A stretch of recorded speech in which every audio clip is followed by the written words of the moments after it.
16 days until kickoff, so we're going to do 16 positive stats about Michigan State football to get you ready for the season. Let's go.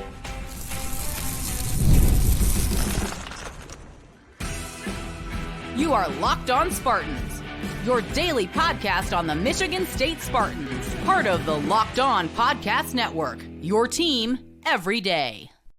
Today's episode of Locked On Spartans is brought to you by Gametime. Download the Gametime app, create an account, and use code LOCKEDONCollege for $20 off your first purchase. Terms apply. Spartan friends, Spartan family, Locked On Spartans listeners, thank you all so much for kicking off your day with us here at Locked On Spartans, your team in green and white 5 days a week. Please rate, review, subscribe, comment below, do whatever makes you happy, and I hope that, we're going to make a lot of State fans happy on this episode. We get comments all the time like, hey, you know what, you're a little too negative about the team predicting a 7-5 record.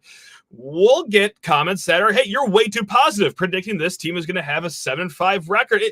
Everyone's opinions are all over the place when it comes to our Michigan State Spartans going into a big 2024 season. So I'll get ahead of it right now.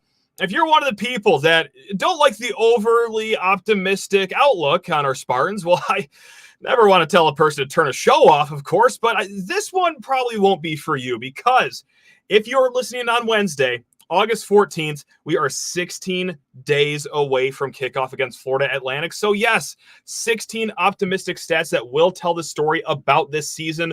We go from quarterback all the way down to punter and everything in between. And I also think it's important to do this because State fans, you know this. You've lived it only every day of your life, basically, for the last 2 years. There's some negativity around the program. First and foremost, the expectations for this season, whether it's out in Vegas, the over-under win total, whether you're looking at the predictive analytics, they're predicting like 4 or 5 wins for our Spartans. Yeah, it puts a frown on your face. I know this isn't a good job of starting on a positive note here, but hey, we have to see the rain clouds before we get into the rainbows here, just like the back-to-back years without a bowl game. All right, we all know this. The schedule that features 4 straight games against top 25 teams, that will be a tough October. And guys, let's say that you're not a diehard fan. You've only peeked at headlines here and there throughout the offseason. One of the big offseason headlines is, oh my God, everything is melting down at Michigan State. They have 38 transfers. Everyone's leaving. Oh my goodness, are they going to have a team next year? Well, yeah, that's actually where we're going to start here, because the number one stat that we're going to start with is the transfers coming in. 24 incoming transfers for the season. I know that a lot of media folk out there, they wanted you to believe that, yes, everyone left Michigan State. Things are really bad. It's horrible. Oh, my goodness. They're even worse under Jonathan Smith than Mel Tucker.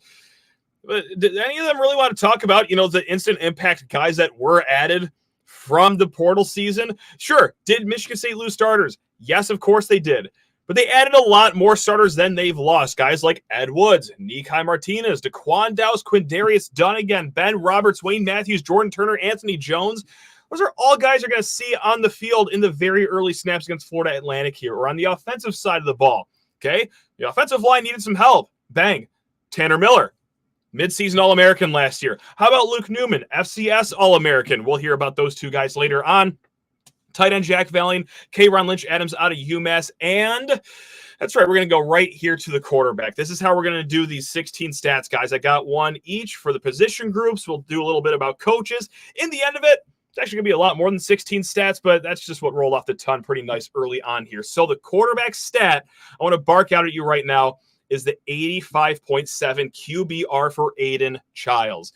Now, if you go on the leaderboard on ESPN.com for QBR, he won't be there, because he played less than 100 snaps. That didn't qualify enough to be on the leaderboard. But if he did play enough and sustained that 85.7 QBR, yeah, that's good for 6th best in the country, ahead of guys like Jalen Milroe, Carson Beck, Michael Penix, Drake May, Quinn Ewers.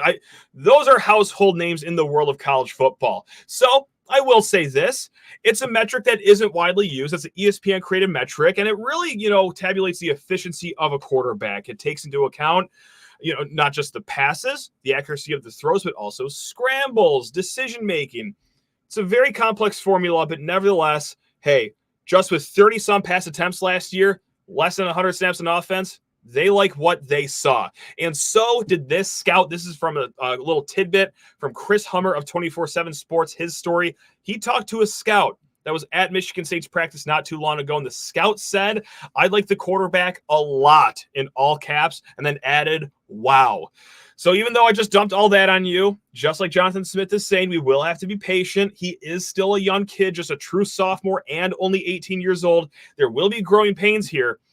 But to marry something along with that QBR rating, everything that we've seen in the offseason from highlight tapes of him throwing 20-yard line to 20-yard line, a true dual-threat quarterback here at Michigan State, there is still plenty of reason to be excited, even if this could be a growing pains year of sorts. Well, let's talk about, some of the guys, or one of the guys that, one Aidan Chiles will be throwing the ball to as we go to receivers here, because this stat is 12 years.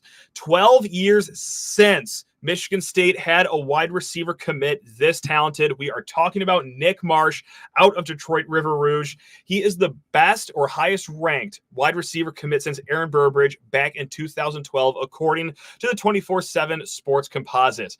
Now, since Aaron Burbridge was a true freshman in 2012, there have only been 2 true freshmen here in East Lansing that have caught 30-plus passes in their freshman season. And no, none of them were Aaron Burbridge. It was Donnie Corley in 2016 and Cody White in 2017. So it will be hard, even as talented as he is, to make a big impact on the field, just being a freshman, all right? Just with those stats alone, it is rare to catch more than 30 balls as a freshman.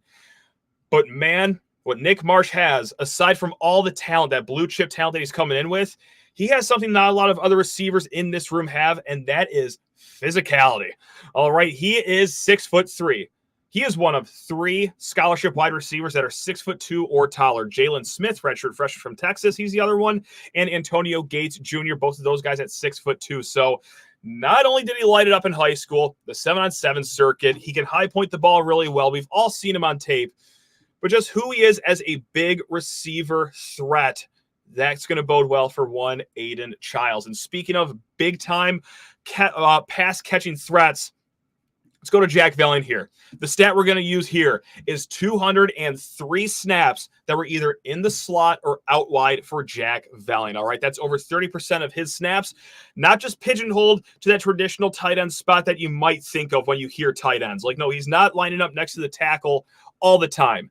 And that's important to point out because, it might be a reason he reeled in 8 touchdowns for Oregon State last year, the highest amount of any tight end in the country, as many of you know. If you go to Pro Football Focus, my goodness gracious, they love Jack Velling as a prospect because, on routes, on 20-plus yard completions, okay, he only graded a 99.9 on the quality of routes he was running. All right, so yeah, sure, you could say that Brian Lindgren, he just schemes him open, Okay, that's fair, but someone's got to run the route, and he runs them crisp. He's going to be a great mentor to a young tight end group that includes Brendan Parachek, Michael Masunis. So big year for Jack Velling, and the way they run their offense with tight ends, guys, we're going to notice it right off the bat. And we're going to be very thankful because I'm sure you know this as a State fan. It's been quite some time since we've had really, really strong tight end play here. We've had, ups and downs over the years. Even Malik Carr was an up last year amongst, a few downs. Matt Sokol, just to throw another game out. Seiberts, they were solid, but man, it's been a while since we've had some A1 tight end talent here coming through the program. Guys, we got way more stats to talk about, but first need to talk your ears off about the Gametime app. Just 16 days till kickoff, right, guys? But that is still plenty of time to get in on the action over at Gametime to save that money. We're talking flash deals. All right, guys, let's say you're going to go to the game, but you don't have tickets, but you know where you like to sit. Okay, open up the Gametime app right now. Look at the section that you know and love, and you might find some savings there. There are savings all over the stadium. Or, hey, let's say you wake up on the beautiful Friday morning in 16 days. You don't have tickets. Heck, you actually just got off work a little early. You weren't even planning on going to this game, but I'll just see what we got. The last-minute ticket deals at Gametime are also going to save you money, even a little after kickoff. That's what I like about them. They really prize the procrastinators like me and maybe you. Guys, download the Gametime app, create an account, and use code LOCKEDONCollege for $20 off your first purchase. Terms apply. Again, create an account and use code LOCKEDONCollege for $20 off. It's Gametime. Last-minute tickets, lowest prices. You already know it, guaranteed. And before we get back into the stats here, hey, thank you guys so much for making Locked On Spartans your first listen every single day. Now go make Locked On College Football with the one, the only Spencer McLaughlin, your second listen. Talking the landscape change of college athletics, NIL, transfer portal, conference realignment, and oh yeah, the games, the actual games that are going to be played soon. So go check it out. Locked On College Football, part of the Locked On Podcast Network, your team every single day. We're sticking with the offense here, because this is going to be a big one for Michigan State fans. And I'm sorry to bring up the past. I know we're trying to keep it upbeat here, but the positive stat, 5.0 yards per carry. That's how much Oregon State has gotten over the last 4 years combined, when Jonathan Smith and Brian Lindgren really got Oregon State going to where they are, or where they were today. All right, now the negative of this, and again, this is bringing up the bad shadows from last year. MSU, a smooth 2.9 yards per carry. That was third worst in just all of football, actually, Division I football. And Pick Six previews, they have a stat called rush push. That's an offensive line stat, and that was second worst in the entire country. So it's bad. It's been bad, but we are getting an offensive guru and his co-pilot with Jonathan Smith, Brian Lindgren, that just don't say they want to emphasize the run. They don't just say that you have to establish a run. No, they actually make it a priority. They run it a little more than pass. I think it was like a 58% split. It might be off around by a few percentages there, but nevertheless, they don't just talk the talk, they walk the walk, and they know how to scheme running backs to success. Okay, let's talk about running backs right here for our next stat, because, look, guys, we already know Nate Carter. I think he's a solid running back, right? Really unfortunate situation for him last year. The offensive line, just like we highlighted in that stat, didn't give him much help. All right, I don't hold the no touchdowns for the last 10 games against him. I think that he is still a good running back, along with K'Ron Lynch-Adams, because the stat here is 800 yards after contact. After contact. This man has already been hit, and he ran for 800 yards for UMass last year, as you already know, maybe if you've listened to the show, because we say the stat all the time. 1,100-yard rusher for the Minutemen over at UMass. He had great games against Auburn last year, so it wasn't just him beating up on bad teams. This experienced running back, who's also built like Nate Carter, I like to call it the thunder and thunder combination. Like, these guys are two wrecking balls. This is going to bode well for the run game here at Michigan State. And if they can get the offensive line going early, that's really going to help. I mean, if you watch West Coast football last year, you know the name Damian Martinez, right? He came on the scene, sure, good individual running back, but man, him paired with the way that they run the run game over there, thank goodness that we have fresh minds when it comes to running the ball here in East Lansing. And, well, fresh legs coming over from UMass and K'Ron Lynch-Adams, who, like Nate Carter, craves the contact. Now let's talk about that offensive line here for a little bit, because this stat is 3. All right, just the number 3. That's how many hurries Luke Newman allowed at left tackle down at Holy Cross last year. Let's not kid ourselves. Is there a jump between Holy Cross of the Patriot League in the FCS level and, Power 4 football up here in Big Ten country? Yes, of course there is. As a matter of fact, don't expect him to play left tackle this season, barring any injuries or anything screwy. He will still get a start. He will be in the interior line. All right. Down in FCS as a 6'4" guy, you could swing playing left tackle, but he profiles more of an interior offensive lineman. But nevertheless, this guy's got the goods, graded tremendously high in Pro Football Focus for his year last year, and, well, back-to-back FCS All-American seasons for Luke Newman. Now, joining him, okay, from Corvallis, Oregon State, Tanner Miller, 80 grade run blocking according to Pro Football Focus. There was a reason this guy was a midseason All-American last year. My man, built like a cube. He road grades for his running back. So yes, him coming over from Oregon State, massive pickup for offensive line coach Jim Maholchek. That's your starting center right there, right off the top. By the way, that 80 grade run block per Pro Football Focus, that was 22nd best amongst all interior offensive linemen last year. We're talking guards, we're talking centers. He was in the top 25 nationally. Yes, please. My God, we need to help on the offensive line. So that is a welcome sight. We're going to switch sides of the ball here coming up now for this next set of stats. We're going to talk defense as a whole. All right, 75% returning production from last year. And I get it. Okay, you know what? The defense, especially the secondary, all the passing stats, not great. Okay, do you want to see guys return? Well, with a defensive coordinator like Joe Rossi, a guy that knows his stuff, and we're going to get to him here in a hot second, yes, I think that does. Having the bones of the defense coming back, and by the way, 75% returning production from last year, 20th in the nation. Okay, so let's talk about Joe Rossi here, because this stat, you got to go back a few years, but I think it's still pretty relevant to who he is just as a coach, because the stat is 28.4.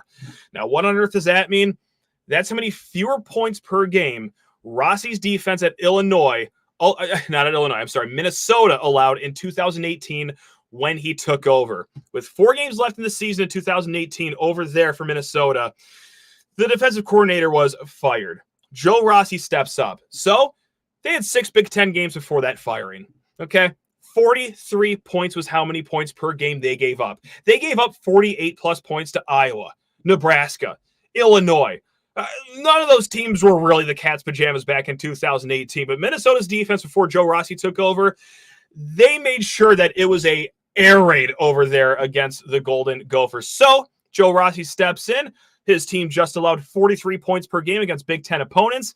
The last 4 games of that season, his defense just allowed 14.75 points per game. All right, they had a top 10 defense the following year. Strong defenses in his tenure at Minnesota. And I bring up that stat from 2018 to really highlight how quick of a turnaround this guy can have.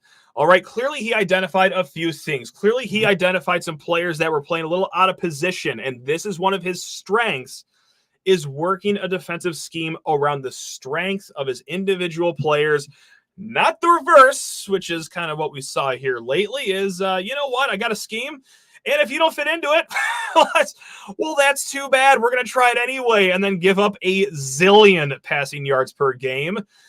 Didn't really work out here the last few years. I don't really know if that's an opinion or not, but yeah, I'm just very excited to see a defensive coordinator that is fluid in his mindset, to see what actually works. He stepped in immediately for Minnesota. It worked out there in his tenure. And well, that's why Jonathan Smith lured him over. Okay, that's why he made him one of the highest paid defensive coordinators in the Big Ten, right? Like, now you didn't just stumble in on that. But how is this going to work? Well, the returning production. And even guys that didn't return from last year's team, but guys who got in the portal. We're going to start here with the secondary, because how about this for a stat? The 5 players projected to be starting in the secondary have 57 combined starts in 120 games played between all of them. We're talking guys that you already know. All right, guys that were on the team last year, like Chuck Brantley coming back for his 4th year. Only played in 3 games last year due to an injury later on in the season. But hey, if last week's scrimmage was any indicator, he could very well be starting at cornerback to start this season. All right, Dylan Tatum, Malik Spencer, 2 guys that are back for their 3rd years, guys that have been playing as early as their freshman season. Now, 2 additional names. Nikai Martinez out of Central Florida. He's here for his 3rd year of college ball as a true sophomore last year for the Golden Knights. Started every game. He bounced all over the place too. Safety, nickel, corner.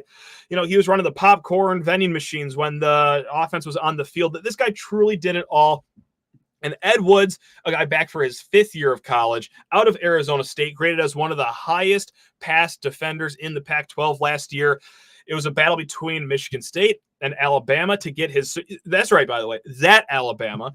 It was a battle between Alabama and Michigan State to get his services out of the portal. Coach Meat, Blue Adams, Joe Rossi, they win that battle. He will be your other projected starting corner. Breadth of experience coming from the secondary here. More experience from the secondary than you've seen in the last few years. Because typically when you get the transfers, it was guys like, oh God, I'm going to blank on some names right now. This is really unfortunate. Who was it? Amir Speed?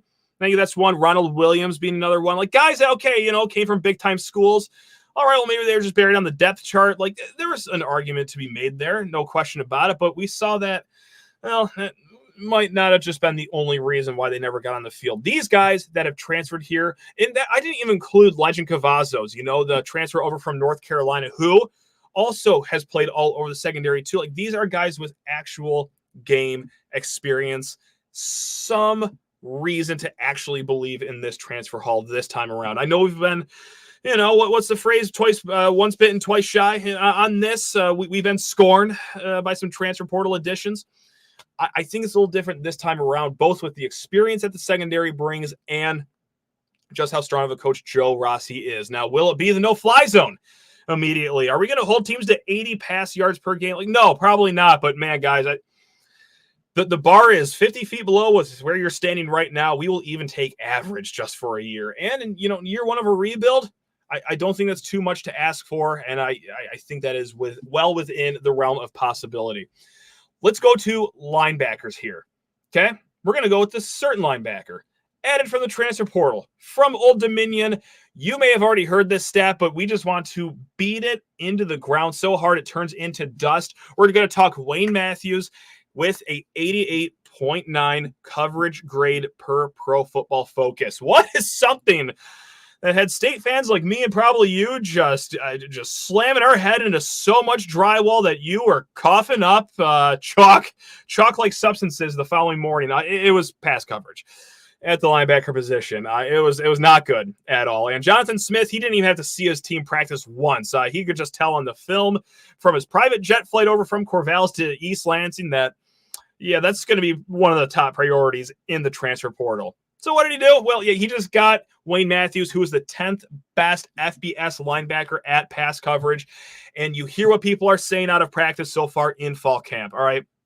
Whether it's on the record in front of media or, whether it's conversations that we've had with people behind the scenes, Wayne Matthews does seem to be the real deal at linebacker. Also, hey, I like this too.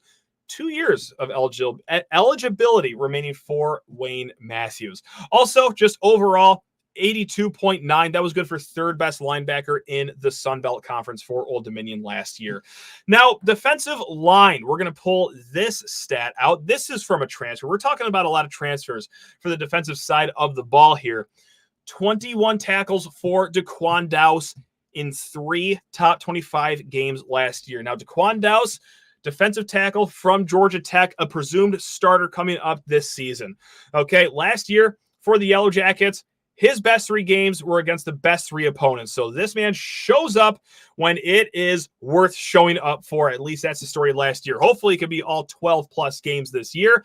But hey, 8 tackles versus number 17 Ole Miss last year. 6 tackles, including a sack against North Carolina, who at that point was also ranked 17. And 7 tackles and 1 forced fumble against number 1 Georgia. Now, of course, he's not going to be alone on the defensive line there. Starting next to him, again, presumably, will be Maverick Hansen. 41 games under his belt. The lone Mark Antonio recruit still around in this program. So, hey, there's some young guys behind him. Ben Roberts, big transfer from Oregon. Alex Van Sumeren, the top recruit in Michigan State's class from 2 years ago. All things seem to be well, coming off a big leg injury for Alex Van Sumeren. But hey, ahead of those guys right now, still feel pretty solid about at this moment. Now, defensive ends, you guys guessed it. That's right, another transfer we're going to talk about. Everyone take a drink. But the stat for Quindarius Dunnigan from Middle Tennessee State, we're going to pull out on you right now.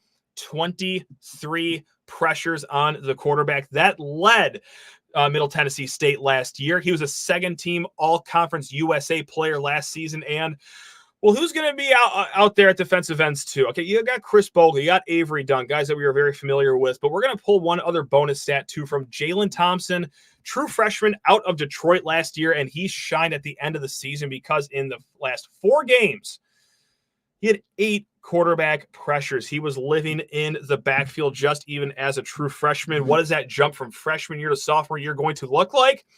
I think it's going to be looking pretty good, guys. Not to get too ahead of our skis here, but yeah, just based on what you saw in the month of November from Jalen Thompson, that's optimism that is very easy to follow along with there. Now, we just don't do offense and defense. No. Not on Locked On Spartans. We also hammer home special teams talk. Kicking, all right? Jonathan Kim, the place kicker. No, we're not just going to highlight, the 58-yard field goal from last year. The longest field goal in Kinnick Stadium history, the second longest field goal in all of college last year. That was pretty solid. We're not even going to talk, the 17 for 17 on extra points. And I know that, for a lot of fortunate fan bases out there, like, why even bring up extra points? Well, I don't know. Watch the 2022 season, and 2022 season. You tell me if extra points were ever guaranteed. But no, what I like from Jonathan Kim that I think really flew under the radar here was going 6 for 6 within 40 yards. All right, I know it's not the largest sample size, but inside 40 yards, this guy was money. Overall, he was 72%, which I got to say, like, it's almost his own fault that he's so strong that he was trusted for a lot of kicks as to why it got down to 72%. He went 4 of 7 from 50-plus yard field goals.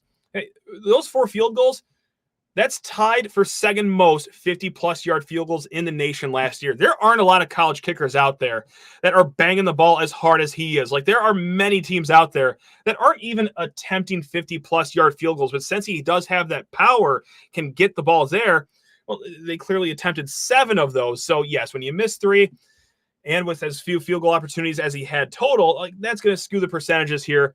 Point blank, I still think Jonathan Kim is one of the premier kickers that you can have in the Big Ten.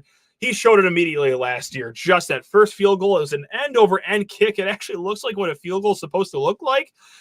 No disrespect to the kickers that we've had the last few years, but oh my God, I almost collapsed on the ground in a puddle of happy tears when I saw Jonathan Kim attempt his first field goal last year for Michigan State. And, I got to say, speaking of kicking the ball, like I was dead wrong about this last year. I just assumed there would be a drop-off, a big drop-off from Bryce Behringer, the guy who should have won the Ray Guy Award for best punter in the nation. And then Ryan Eckley. I thought that, it would just fall off a cliff because it's hard going from the best in the nation to whoever's after him. Or maybe it's actually not that big of a drop-off there because Ryan Eckley, 46.8 yards per punt. Okay, 24 50-plus yard punts. Both of those are the best amongst returning punters in the Big Ten this upcoming year. Guys, we're going to talk about it here last because this is going to be our 16th stat coming up about the schedule. But in the schedule, you have a lot of coin toss games. All right, there are going to be a lot of games that will be decided on, okay, well, who's going to be the first team to get to 20? Or, okay, who's going to commit the least amount of turnovers? Or who's really going to sharpen up things on special teams? Okay, well, you have one of the best kickers in the conference in Jonathan Kim right there. You have maybe not even arguably the best punter coming into the season next year. It might sound silly, but those two guys being maybe the best duo in the conference, that could bode well for Michigan State in these coin toss games. And let's talk about it right now, baby. Come on. We know that there's a 4-game gauntlet coming up in the middle of the season, starting with Ohio State, ending with Michigan, all 4 games against top 25 teams. Let's take a trip to S&P Plus, a stat that Bill Connolly created over back when he was at SB Nation, now at ESPN. It's a good predictive measure of a team finding success. All right, so it's an analytical stat, this, and that. But nevertheless, one of the top stats for predicting how good a team can be. All right, amongst the top 25 offenses this year, the stat here is, guys, that Michigan State only faces 2 top 25 S&P Plus offenses. It's number 1 Oregon. That's going to be a tough night in Eugene. Like, let's not get it twisted, but as we, stray back to being positive, Ohio State is at 25. That's the other one. All your other games, guys, they're offenses that are not in the top 25. Actually, as a whole, Iowa, they are in the top 25 for S&P Plus, Michigan as well. All your other games are against teams that are outside the top 40 overall. All right, Michigan State humming somewhere around 80. I believe that they're 82 right now. Like, it's not a great ranking. But neither are a lot of the other teams. Like that Maryland game, coin toss-ish, but that is as high up as the other teams are right there. I think they're at 42 right there. Every other team, guys like the Purdue's, the Indianas, the Illinois, these are games that are gettable. And when you don't play top offenses, just like we talked about very oftentimes, it can be a grimy, dirty race to 20 points, okay? How do you do it? Tighten up the turnovers, tighten up the special teams, actually have competent coaching, which I think Michigan State has right now. So, guys, I know that was a lot of numbers thrown your way, but hey, the biggest stat here is that we are 16 days away from kickoff. From now until then, keep it tuned here, Locked on Spartans, your team in green and white 5 days a week. We will be back with a 2-pack of shows back-to-back with our guy Justin Thind of 24/7 Sports.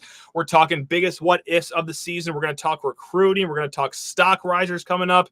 We talk about it all with our guy JT. But until then, gang, take care of yourselves. Love you all.